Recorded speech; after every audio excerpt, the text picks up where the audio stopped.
ada nasi, ada sambal. Yang primer yang mana? Sip, mantap. Mending ada nasi nggak ada sambal atau mending ada sambal nggak ada nasi? Ada nasi dan sambal. Nah, ya udah, sip. Tapi yang penting bisa tahu mana primer, mana sekunder. Di antara tiga, yang fitrah, yang langsung dari Allah, yang primary, yang akan pulang, yang akan apa semuanya esensinya, jasad, jiwa atau roh? Pinter. Iya, bagus. Sementara sih. Berarti ruh ini, kalau ngomongin nilai rojiun, yang akan kembali adalah makanya kalau dalam pepatah Sunda ada kata-kata mulih kajati, mulang ke asal, tubuh ke tanah, ruh pulang gitu. Karena tubuh fisik itu mau nggak mau kembali kepada maksimal tanah kusir, selesai. Sampai sini oke? Sip. Berarti yang ilahi rojiun jasad kita atau ruhnya? Mantap. Berarti yang penting ruh atau jasad? Dua-duanya. Oke. Gini. Ibu bapak punya ruh, nggak ada jasad, nggak bisa makan rendang, betul nggak? Ya udah. Ini Prabu ada gara-gara ada jasad gitu. Iya. Kan ini bukan perkumpulan ruh, bukan ya? Kok calon kan ruh primer? Nah, ya udahlah gitulah pokoknya ya. Ini oke nggak ini? Sip, pulang ya. Oke. Berarti ibu bapak, kalau kita bicara dalam konteks kesejatian kita ada ruh inilah yang primer. Berarti semua di ruangan ini ruhnya dari percikan Allah yang sama nggak? Sama, itulah yang disebut manusia. Begitu terpercik, lahir dikasih identitas, jadilah orang. Jadi bisa nggak sekarang kemanusiaannya tertutup oleh keorangannya? Banget. Contoh ya. Saya ibu bapak duluan jadi orang Islam atau duluan jadi manusia? Jadi manusia dulu, baru ditempelin agama. Betul nggak? Sekarang teman kita yang di sebelah teman agama yang Katolik, yang Kristen, esensinya manusia juga nggak? Sehingga kalau kita membenci orang gara-gara identitasnya, berarti dia nggak kenal sama dirinya gitu. Makanya soal itu saya jangan sampai agama menutup kemanusiaan. Karena agama itu bukan tujuan. Oke nggak ini? Sip? Paham? Sekarang saya tanya.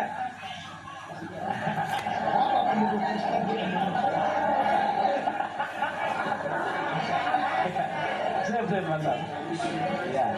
Tapi ini udah oke banget loh, Bu, Pak. Ibu bapak merasa sedikit lebih cerdas nggak hari ini? Bagus. Sip, mantap. Ya, kan nggak ke 8 banget lah. Ya. 100 oke lah. Ya. Oke. Ya.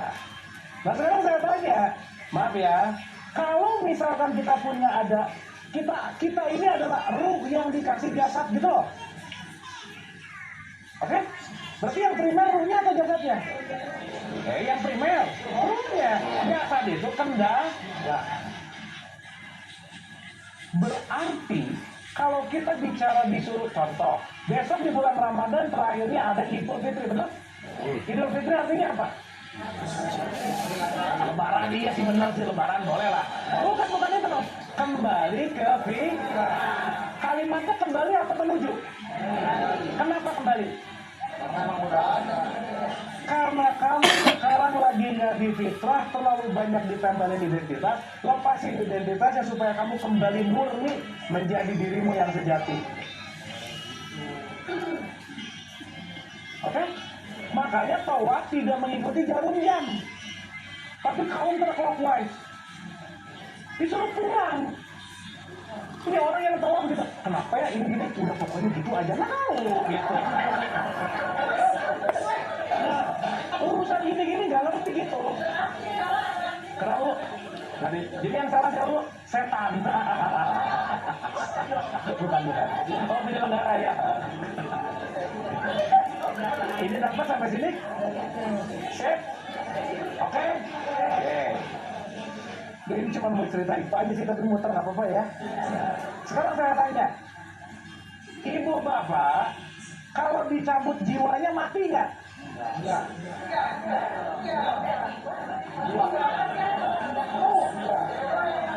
Kalau gitu saya balik deh. Orang yang mati yang dicabut apanya? Nyawa. Emang ada malaikat pencabut ruh? Ada nggak? Yang ada apa? Nah, jadi nyawa itu artinya senyawa antara ruh dengan jiwa. Ulang.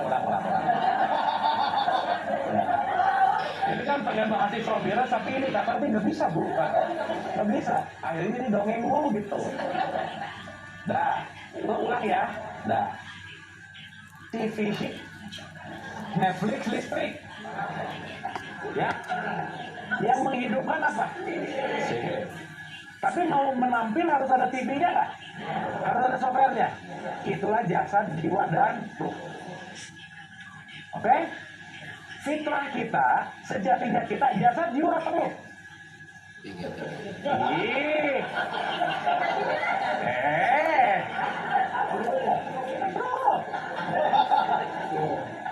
Kenapa? Karena jasad dan jiwa pasti berubah. Ulang dulu lah. Ya gini. Kembali ke fitrah adalah sesuatu yang nggak pernah berubah, nggak pernah ada perubahan apapun, stay still. Itu namanya fitrah. Sip. Fitrahnya kita semua adalah ruh. Kenapa coba? Karena jiwa dan jasad baru. Contoh, ibu bapak tubuh kita berubah nggak? Ibu bapak tadi pagi ngaca sama 20 tahun yang lalu ngaca, beda nggak? Lebih lucu yang mana?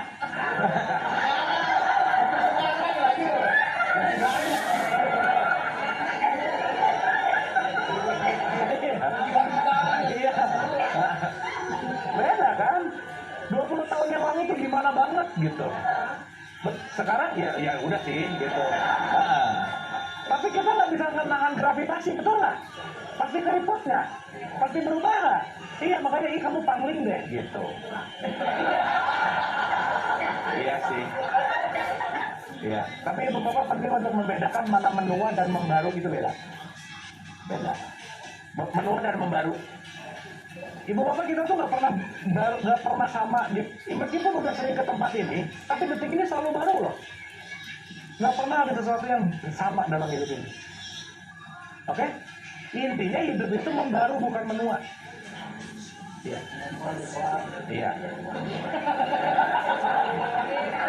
Iya saya ngomong ini kan supaya nyenengin ibu bapak aja sih.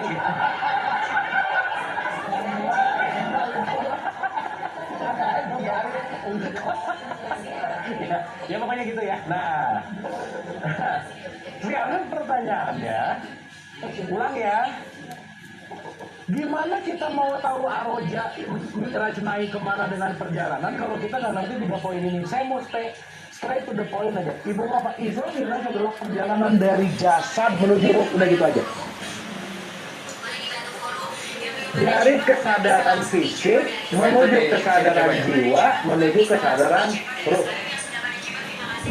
Makanya di dalam satu kisah, ketika Nabi Muhammad Isra Mi'raj, tempat duduknya masih anget. Berarti kalau masih anget, jasadnya kemana-mana nggak? Enggak, duduk nggak? Berarti yang kemana-mana apanya? Nah gitu. Sip. Dapat ya? Supaya nanti ngerti gini, ibu bapak maaf ya. Di surat 17 ayat 1, perintah Isra itu untuk semua hamba. Kalau untuk semua hamba berarti termasuk kita nggak? Iya dong. Masa sih? Atiullah wa ati Rasul. Kalau Nabi Muhammad puasa kita, Nabi Muhammad sedekah kita, Nabi Muhammad sholat kita, Nabi Muhammad Isra Mi'raj kita, diam. Karena ini nggak common gitu. Padahal ini perintah untuk hamba gitu. Nanti kita ngerti pelan-pelan. Tapi sampai sini oke nggak? Dapat ya? Sehingga nanti kita akan ngerti bahwa ini bukan physical experience gitu. Aku bacain boleh nggak? Yang mana? Yang 17 ayat 1. Boleh banget, silakan Pak. Pakai mic Pak, sorry, supaya ke record. Maha suci Allah yang telah memperjalankan hambanya. Tahan dulu, memperjalankan apa? Hambanya. Spesifik kan ditulis, Maha suci Allah yang memperjalankan Nabi Muhammad SAW, gitu nggak? Tapi Hambanya. berarti perjalanan ini ketika kita sudah ada di level hamba. Nanti kalau takwa di sini, hamba nanti ada di sini nih. Ibu bapak sorry ya, level terbaik dari makhluknya Tuhan itu hamba. Oh jauh, takwa tuh masih di sini. Nanti dari takwa ke sini, baru nanti jadi hamba. 7 lah. Nanti ke sini nih. Nah, jadi nanti kita ngerti langit ke-7 itu. Sekarang saya tanya, ibu bapak langit ada di mana? Itu mah awan. Suka aneh-aneh aja. Langit itu adalah sesuatu yang tidak terbatas. Makanya ada langit, ada bumi. Dalam perspektif tasawuf, langit itu disebut ruh, bumi itu disebut jasad. Maka langit dan bumi kita dipersatukan, kita punya jasad, tapi esensi kita adalah ruhnya gitu loh. Jadi perjalanan menuju langit 7 itu artinya tanpa batas. A'raf, tempat yang tinggi banget, unlimited gitu. Berarti Nabi Muhammad lagi melakukan perjalanan tertinggi nggak? Kira-kira ngomongin fisik nggak? Enggak lah. Dan lucunya kalau ibu bapak 17 ayat 2-nya baca, ini cerita Musa loh. Iya. Karena nanti kaitannya sama Bani Israel apa sih? Jalan malam. Isra itu perjalanan, El itu Eloi Tuhan, perjalanan menuju Tuhan. Jadi Israel adalah, ini nggak ngomongin yang di sana lagi ribut, bukan ya? Ini berbicara tentang sekelompok orang yang punya kesadaran ilahiyah dan lagi menuju kepada Tuhan gitu. Bahasa tasawufnya disebut suluk. Oke? Oke nggak ini? Oke, lanjut Pak. Ya, terus yang tadi. Pada malam hari dan dari Masjidil Haram ke Masjidil Aqsa. Dari Masjidil apa? Haram ke Masjidil Aqsa. Pertanyaan.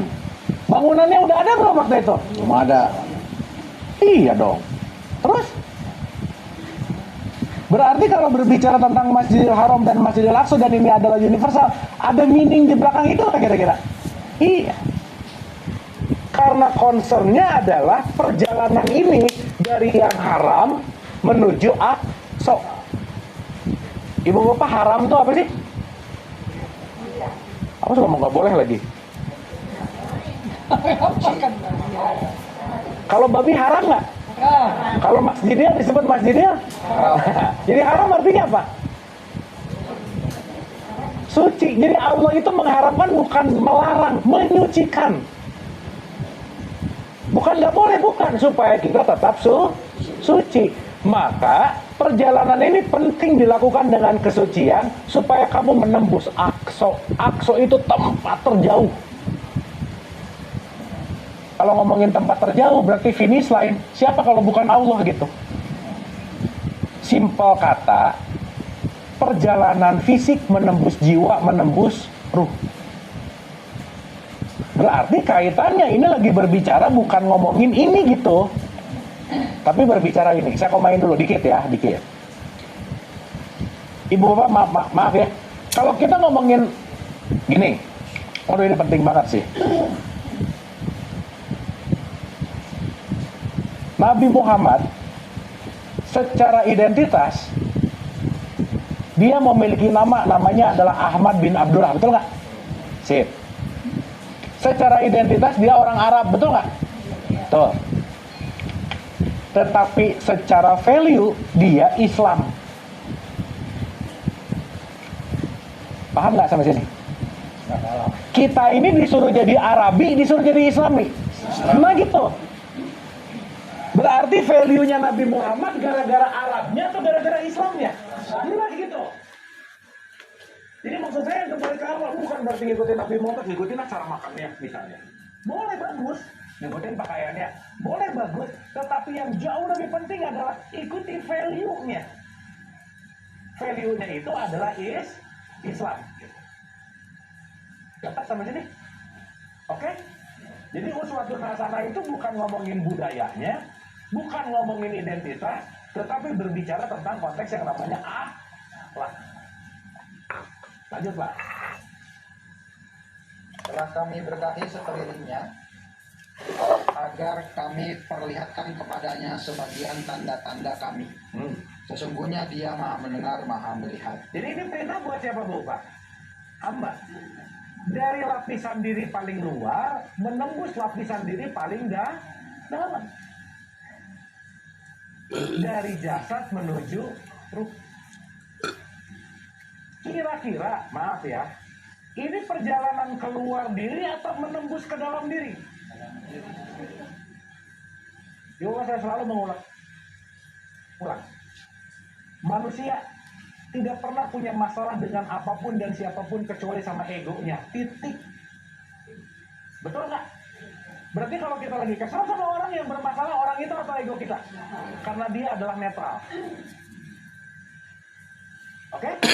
Jadi orang lain bisa bikin kita sakit hati nggak? Bisa. Aku mengizinkan. Bukan dia yang nyebelin, tapi aku yang memaknai dia menyebalkan. Sip. Pertanyaan. Ego ada di luar atau ada di dalam? Dalam.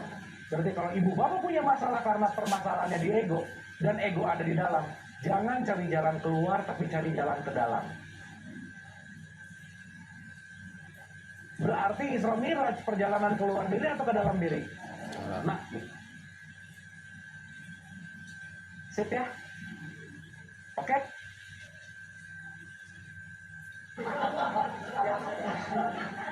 Dapat ya? Oke, nanti kita bahas part by partnya nih. Karena kalau mau diberesin sekarang, puyeng pasti. Orang pertemuan pertama kita udah ke sini tuh, sebenarnya ini agak over sih, tapi it's fine lah. Kenapa? Jadi ibu bapak kalau udah bingung berarti petunjuk sebentar lagi dapat. Tapi bingung kelamaan namanya vertigo, ya hati-hati.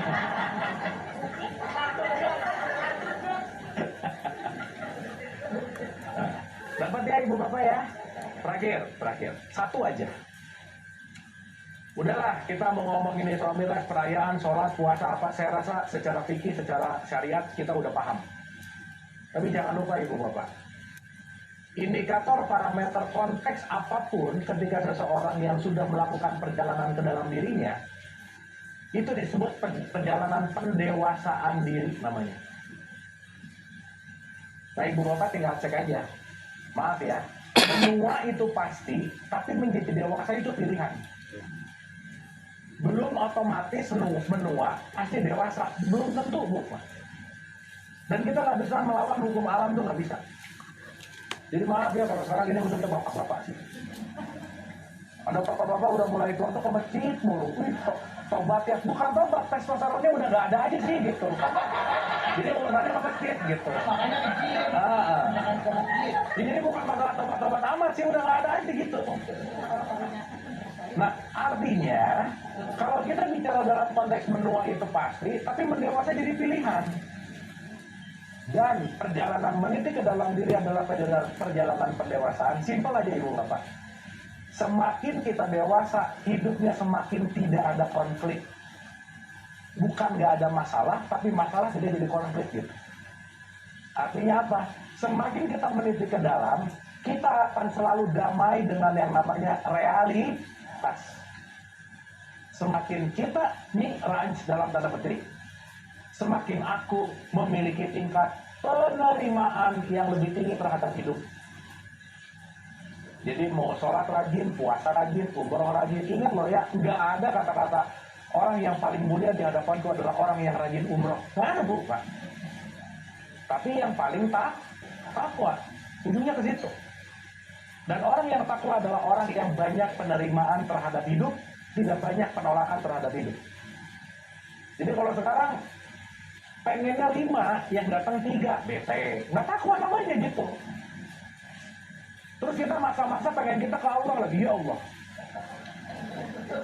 saya lagi doa, tapi diselipin, sebaiknya ya Allah, Allah dikasih advice sama kita. Dia doa apa ngatur sih gitu.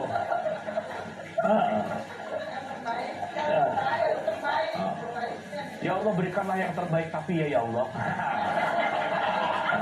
Ada tapinya. Yang terbaik tergantung mau gue gitu. Itu bukan yang terbaik, namanya maksa gitu. Si Tuhan pusing, ini yang Tuhan yang mana sih gitu. Kan katanya hamba gitu. Oke Ibu Bapak, sip ya. So Ibu Bapak yuk, dari semua cerita ini, sorry to say Ibu Bapak, ini cuma baru sekitar 0,5% sih ceritanya. Serius, belum ada apa-apanya.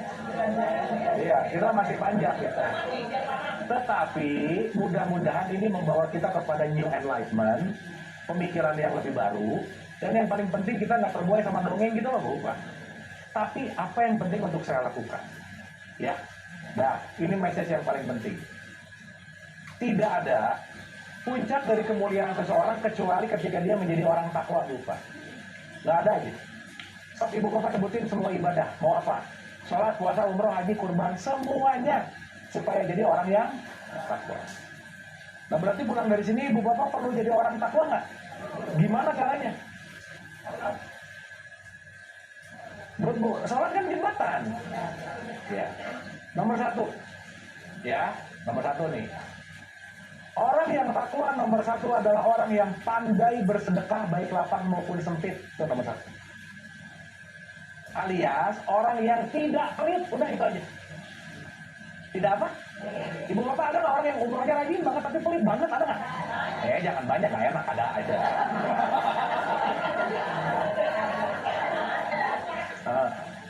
Itu kan kalau saya yang laki-laki harus dibotakin rambut kan, itu kan simbol dari melepaskan kepemilikan.